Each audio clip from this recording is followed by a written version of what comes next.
सभी को जय मसीह की। प्रभु यीशु मसीह का वचन कहता है, वचन है लूका 4 का पहला। इस वचन में लिखा हुआ है, फिर यीशु पवित्र आत्मा से भरा हुआ यरदन से लौटा और आत्मा की अगुवाई से जंगल में फिरता रहा।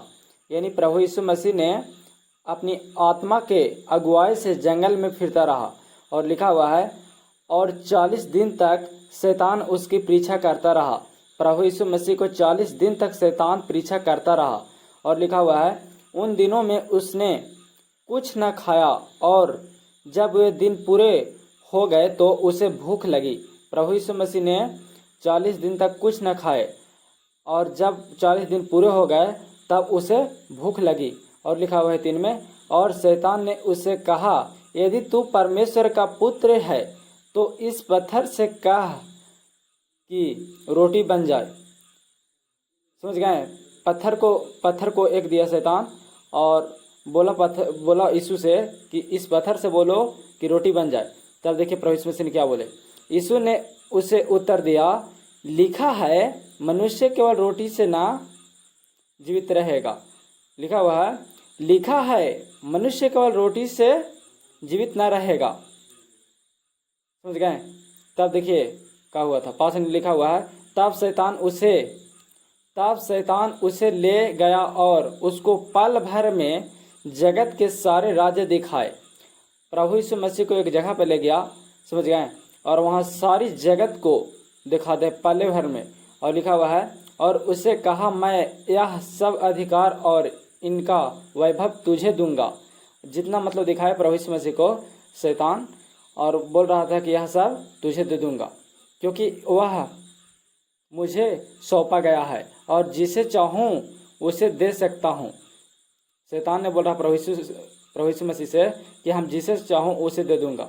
देखिए साथ में क्या लिखा हुआ है, इसलिए यदि तू मुझे प्रणाम करे तो यह सब तेरा हो जाएगा।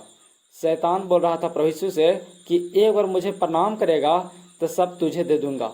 समझ गए? देखिए आगे लिखा हुआ 8 में, यीशु ने उसे उत्तर दिया, लिखा है तू प्रभु अपने परमेश्वर को प्रणाम कर और केवल उसी की उपासना कर। तब प्रभु यीशु मसीह ने डांट कर बोला शैतान से कि लिखा है तू प्रभु अपने परमेश्वर को प्रणाम कर और केवल उसी की उपासना कर। तब देखिए 9 में लिखा हुआ है, तब उसने उसे यरूशलेम में ले जाकर मंदिर के कंगूरे पर खड़ा किया और उससे कहा, यदि तू परमेश्वर का पुत्र है तो अपने आप को यहाँ से नीचे गिरा दे। समझ गए? एक कंगूरे पर मंदिर को ले गए प्रभु यीशु मसीह को शैतान। तब वहाँ से बोला शैतान ने कि यहाँ से अपने आप को नीचे गिरा के दिखा दे। तब देखिए 10 में क्या लिखा हुआ है। 10 में लिखा हुआ है, क्योंकि लिखा है वह तेरे विषय में अपने स्वर्गदूतों को आज्ञा देगा कि वे तेरी रक्षा करे और वे तुझे हाथों हाथ उठा लेंगे, ऐसा ना हो कि तेरे पाँवों में पत्थर से ठेस लगे। समझ गए? शैतान बोल रहा था प्रभु यीशु मसीह से कि यह लिखा हुआ है, क्योंकि लिखा है वह तेरे विषय में अपने स्वर्गदूतों को आज्ञा देगा कि वे तेरी रक्षा करे और वे तुझे हाथे हाथ उठा ले, ऐसा ना हो कि तेरे पाँवों में पत्थर से ठेस लगे। तब देखिए यीशु ने 12 में लिखा हुआ है, यीशु ने उसको उत्तर दिया, यह भी कहा गया है, तो प्रभु अपने परमेश्वर की परीक्षा न करना। समझ गए ना? तब देखिए 13 में लिखा हुआ, जब शैतान सब परीक्षा कर चुका तब कुछ समय के लिए उसके पास से चला गया। समझ गए ना?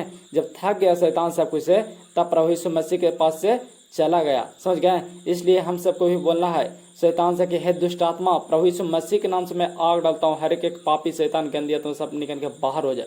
ठीक है? सभी को जय मसीह की। आगे वीडियो में मिलेंगे। Thank you.